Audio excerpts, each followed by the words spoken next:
വെറുതെ അദ്ദേഹത്തിനെ അപമാനിക്കാൻ വേണ്ടി CPM BJP-ക്കാർ നടത്തുന്ന ഒരു ശ്രമമാണ് ഇതിന്റെ പിറകിൽ. നമുക്ക് അവനെ കുറിച്ച് തർക്കങ്ങളില്ല. അവന്റെ പാർട്ടി കോൺഗ്രസ് ആണ്. കോൺഗ്രസ് അവനെ അവിശ്വസിക്കുന്നില്ല. ആര് പറഞ്ഞാലും നമുക്കത് പ്രശ്നമല്ല. പിന്നെന്താ സജീവാക്കണം, സജീവമായി രംഗത്ത് വരണം. അവൻ കഴിവും പ്രാപ്തിയുള്ള ഒരു നേതാവാണ്. ജനമനസ്സിൽ സ്ഥാനമുള്ളവനാണ്, കരുത്തുള്ളവനാണ്. അവനെ വേണമെന്നുള്ളത് തന്നെയാണ് നമ്മുടെ ആവശ്യം.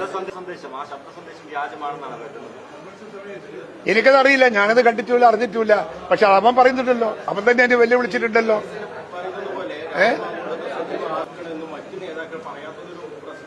ഏത് ഏത്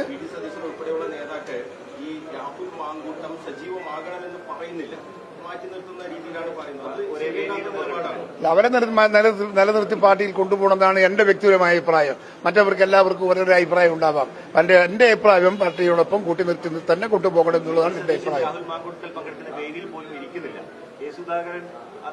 അതും ഞാൻ അദ്ദേഹത്തിന്റെ വേദിയൊക്കെ ഞാൻ പങ്കിടും.